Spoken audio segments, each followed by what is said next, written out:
हे दोस्तों, नॉर्मली हर इंसान चाहता है कि लोग उसे लाइक करे, उसे पसंद करे, क्योंकि ये उसकी एक इमोशनल नीड भी होती है। लेकिन अगर आपको किसी रीजन की वजह से ऐसी कोई नीड नहीं है, फिर भी आपको इस टॉपिक को समझना बहुत जरूरी है, क्योंकि हम इंसान सोशल क्रिएचर्स हैं, जिसे लाइफ में आगे बढ़ने के लिए, सक्सेसफुल होने के लिए, या और कुछ नहीं तो बस अपनी ही लाइफ में खुश रहने के लिए भी हमें लोगों से डील करना ही पड़ेगा कभी ना कभी। इसीलिए ये बहुत ज्यादा इंपॉर्टेंट है कि हमारी सोशल स्किल्स अच्छी हो। ज्यादातर लोग बस इसलिए सक्सेसफुल नहीं होते कि वो बहुत स्मार्ट या टैलेंटेड होते हैं, बल्कि उनके सक्सेस का एक मेन रीजन होता है उनकी सोशल स्किल्स और लोगों का उनको पसंद करना। क्योंकि फैक्ट ये है कि बहुत से लोग फ्रेंडशिप, रिलेशनशिप, बिजनेस या मिलजुल के काम करना, ये सब तो दूर की बात है, वो उन लोगों से बात करना भी पसंद नहीं करते जिन्हें वो लाइक नहीं करते। इसलिए आज मैं आप लोगों को 4 ऐसे रूल्स बताऊंगा जिसे अप्लाई करने के बाद कोई भी इंसान आपको पसंद करने लगेगा, और साथ ही साथ इससे आपकी सोशल स्किल्स भी बहुत अच्छी हो जाएगी। So let's begin. An easy way to have a good conversation. एक बार न्यूयॉर्क टेलीफोन कंपनी का पाला एक बहुत ही खतरनाक कस्टमर से पड़ गया था, जो कंपनी को हमेशा फोन करके भला बुरा बोलता था, उन्हें बहुत चिल्लाता था, बिल के पैसे नहीं भरता था, न्यूज़पेपर वालों को लेटर लिख के कंपनी की बुराइयां करता था, और यहां तक कि एंड में उसने कंपनी के ऊपर कई केस भी डाल दिए थे। सो ये सारी चीजों से परेशान होकर फिर कंपनी ने अपने सबसे एक्सपीरियंस ट्रबल शूटर लैरी को, जो कि डेल कार्नेगी के स्टूडेंट भी थे, उन्हें इस सिचुएशन को हैंडल करने भेजा। जिसके बाद ये हुआ, लैरी उससे मिलने गए और वहां उन्होंने उस आदमी की सारी बातें एकदम गौर से सुनना स्टार्ट करी और उनके हर परेशानी को अच्छे से सुन के उन्हें एग्री करते रहे। उस कस्टमर ने टोटल 3 घंटे तक गुस्से में ही उनसे बात की, फिर भी लैरी ने एंड तक कंपनी के डिफेंस में कुछ भी नहीं कहा और फिर दोनों वहां से चले गए। इसके बाद लैरी ने फिर उनका एक और इंटरव्यू लिया, जहां वापस वही चीजें रिपीट हुई, और फिर एक और इंटरव्यू हुआ। लेकिन अभी भी लैरी ने ज्यादा कुछ भी नहीं कहा, बल्कि उन्होंने तो बस उस कस्टमर की बातें अच्छे से सुनी और सुनते रहे। जिसका रिजल्ट ये हुआ कि उन्होंने टोटल 4 इंटरव्यू लिए। लेकिन उस चौथे इंटरव्यू के खत्म होने से पहले तक उस कस्टमर ने लैरी को अपने एक स्पेशल ऑर्गेनाइजेशन का चार्टर मेंबर बना दिया था, जिसे वो टेलीफोन सब्सक्राइबर्स प्रोटेक्टिव एसोसिएशन कहते थे, जिसके मेंबर वो लाइफ टाइम रहे, और इनफैक्ट बस वो अकेले मेंबर ही थे उस ऑर्गेनाइजेशन के। लैरी ने उस कस्टमर की हर प्रॉब्लम को सिंपैथी के साथ सुनी और समझी, बिना अपनी बात बीच में बोले या आर्ग्यू करे, जिसकी वजह से ही उस आदमी का सारा गुस्सा खत्म हो गया और उन्होंने लैरी को अपने दोस्त जैसा बना लिया। इसके बाद उन्होंने बस अपने किए गए कंप्लेंट्स ही वापस नहीं लिए, बल्कि उन्होंने अपने पुराने सारे बिल्स भी खुशी खुशी भर दिए कंपनी को। अब इस स्टोरी में वो कस्टमर अपने आप को एक डिफेंडर समझ रहा था, जो लोगों के लिए लड़ रहा है, जबकि एक्चुअल में उसे बस एक लिसनर चाहिए था, जो उनकी बातें सुन के उनकी प्रॉब्लम्स को समझ सके, जो कि लैरी ने बड़े ही अच्छे से किया। ऐसे ही बहुत बार लोगों को लगता है कि उन्हें डॉक्टर की जरूरत है, जबकि रियलिटी में उन्हें बस एक सुनने वाले इंसान की जरूरत होती है। एक इरिटेटेड कस्टमर, एक डिससेटिस्फाइड एम्प्लॉय, एक सैड दोस्त, और ऑलमोस्ट हर इंसान चाहता है कि उसे एक एम्पैथेटिक लिसनर मिले, जो उसे सुने, उसे समझे। लेकिन आजकल की इस बिजी जिंदगी में ऐसा कोई भी ज्यादातर लोगों को नहीं मिल पाता। सो अगर आप लोगों की इस नीड को एक अच्छा लिसनर बन के पूरा कर सकते हो, तो ये चीज आपको बहुत ज्यादा लाइकेबल, लवेबल और रिस्पेक्टेबल बना देगी। लेकिन हाँ, अगर आप इसका उल्टा चाहते हो, मतलब आप चाहते हो कि लोग आपको पसंद ना करे, आपके पीछे हंसे या आपकी बुराई करे, तो उसके लिए आप बस ये करो, लोगों की बातें कभी भी अच्छे से मत सुनो, उन्हें बीच बीच में टोको, उन्हें अपने ओपिनियंस देते रहो और उन्हें हमेशा गलत बोलो। बस फिर देखो कैसे लोग आपको नापसंद करने लगेंगे। अब टू कंक्लूड, अगर आप चाहते हो कि लोग आपको पसंद करें, तो आप हमेशा सामने वाले को ज्यादा बात करने दो और उन्हें उनके बारे में बात करने के लिए एनकरेज करो। क्योंकि याद रखोगे, यूजुअली आप जिससे भी बात करोगे, उसके लिए उसकी बातें दूसरी किसी भी बातों से बहुत ज्यादा इंपॉर्टेंट और इंटरेस्टिंग होगी। उसके दांत का दर्द उसके लिए ज्यादा इंपॉर्टेंट है इस बात से कि अफ्रीका में रोज हजारों लोग भूख से मर रहे हैं। So rule number 1, be a good listener and encourage others to talk about themselves.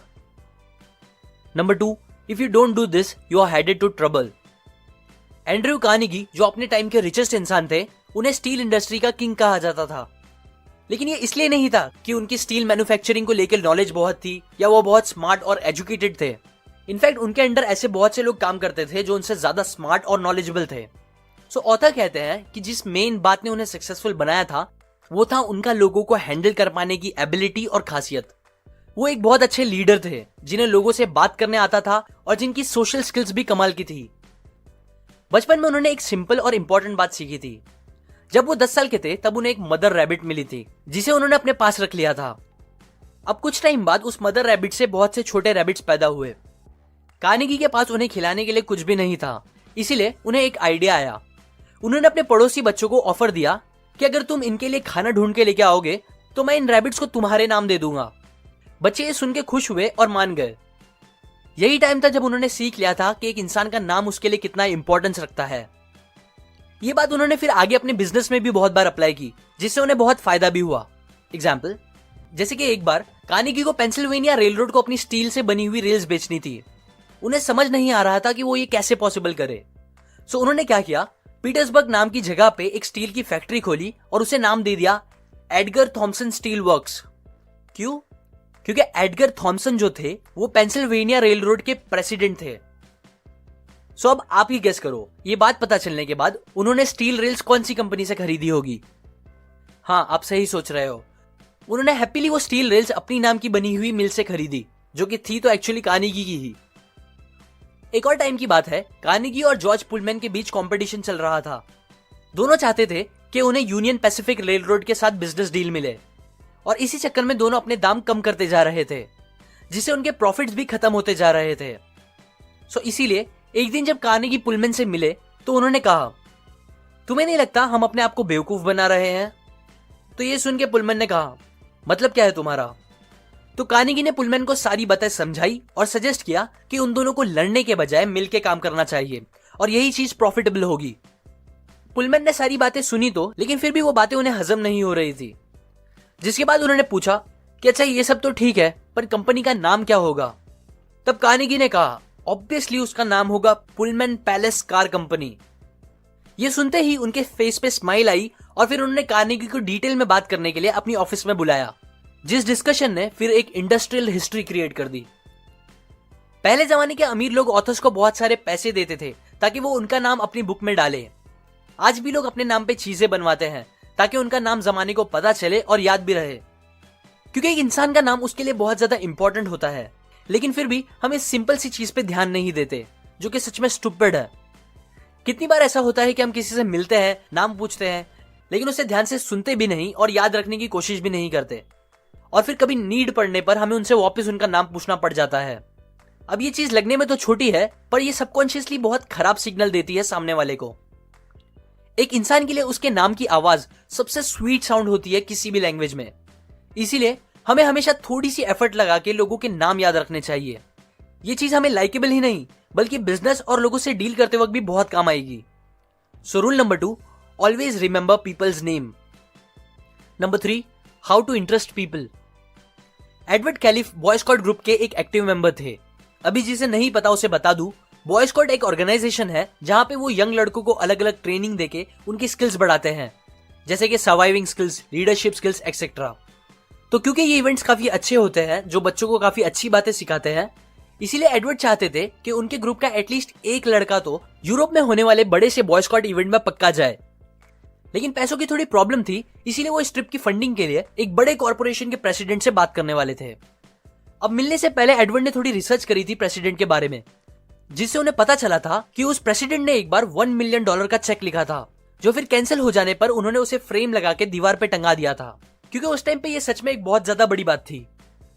Edward को जेन्युइनली ये बात बहुत इंटरेस्टिंग लगी थी, इसीलिए प्रेसिडेंट को मिलते साथ ही उन्होंने उस चेक को देखने के लिए रिक्वेस्ट की, और देखने के बाद उन्होंने कहा कि मैंने कभी अपनी लाइफ में इतना बड़ा चेक नहीं देखा, और मुझे नहीं पता आज तक कभी किसी ने ऐसा किया भी है। फिर एडवर्ड ने उनसे पूरी स्टोरी डिटेल में पूछी कि एग्जैक्टली हुआ क्या था, जिसके बाद दोनों ने चेक से रिलेटेड काफी बातें की। लेकिन अब तक एडवर्ड ने एक बार भी बॉय स्काउट की बात नहीं की। सो थोड़ी देर बाद बात करते हुए प्रेसिडेंट ने खुद से ही पूछा कि तुम किस काम से आए थे, सॉरी मैं आपसे पूछना ही भूल गया। तब एडवर्ड ने उन्हें सारी रिक्वायरमेंट्स बताई, जिसे सुनने के बाद उस प्रेसिडेंट ने एक लड़के को यूरोप जाने की फंडिंग नहीं दी, बल्कि 5 लड़कों को जाने का एक्सपेंस दिया, और साथ ही साथ एडवर्ड को खुद भी जाने के पैसे दिए। उन्होंने एडवर्ड को $1000 का क्रेडिट दिया और 7 हफ्ते यूरोप में रुकने के लिए कहा। किसी भी और जरूरत के लिए वहां उन्होंने अपने ब्रांच प्रेसिडेंट का कॉन्टैक्ट नंबर भी दे दिया, और वो खुद मिलने भी गए उन लोगों से यूरोप में, जिसके बाद उन्होंने एडवर्ड और उन लड़कों को पेरिस भी घुमाया। एडवर्ड कहते हैं कि ये सारी अनबिलीवेबल चीजें हो पाई क्योंकि उन्होंने प्रेसिडेंट से मिलकर वो बातें नहीं की जो उन्हें चाहिए थी या उनके काम की थी, बल्कि ये उन बातों को करने का रिजल्ट था जो प्रेसिडेंट के लिए इंपॉर्टेंट और उनके इंटरेस्ट की थी। इसीलिए अगर आप भी चाहते हो कि लोग आपको पसंद करें, तो आप अपनी लाइफ का थोड़ा सा टाइम निकाल के ये पता करने की कोशिश करो सामने वाले को कौन सी बात सबसे ज्यादा पसंद है और कौन सी बातें उसके इंटरेस्ट की है, और फिर उनसे उस बारे में ही बातें करो। ये चीज आपको एक जेंटलमैन बना देगी। So rule number 3, talk in terms of other people's interest. Number 4, how to make people like you. एक दिन डेल कार्नेगी पोस्ट ऑफिस की लाइन में वेट करते हुए एक बात नोटिस करते हैं कि वहां का जो क्लर्क है वो हमेशा एकदम लो मूड रहकर नकली स्माइल के साथ अपना काम करता रहता है और जिसे शायद अपनी जॉब से जरा भी खुशी नहीं मिल रही। सो इसीलिए कार्नेगी डिसाइड करते हैं कि वो उस क्लर्क को अच्छा फील कराएंगे और उसे खुश करेंगे। कार्नेगी को पता था कि किसी को भी खुश करने के लिए जो सबसे इजी तरीका है वो है सामने वाले इंसान की कोई एक अच्छी बात को नोटिस करके उसे उसके लिए कॉम्प्लीमेंट या अप्रिशिएट करना। इसीलिए कार्नेगी सोचने लगे कि वो कौन सी चीज पे उस क्लर्क को एकदम सच्चा और दिल से कॉम्प्लीमेंट दे सकते हैं। यूजुअली ये करना मुश्किल होता है बिना एक इंसान को अच्छे से जाने, लेकिन ये टाइम पे कार्नेगी को वो बात फौरन दिख गई। सो जब वो क्लर्क के पास आए अपना लेटर वेट कराने के लिए, तब उन्होंने एकदम एंथुसियाज्म के साथ बोला, काश आपके जैसे बाल मेरे भी होते। तो ये बात सुन के क्लर्क रुकता है और एक बड़ी सी स्माइल के साथ बोलता है, अरे नहीं, अब पहले जैसे नहीं रहे, बहुत खराब हो गए हैं। हाँ हुए होंगे, बट अभी भी बहुत अच्छे लग रहे हैं। ये सुन के उस क्लर्क का फेस खुशी से भर जाता है, जिसे देखकर कार्नेगी को भी बहुत अच्छा फील होता है।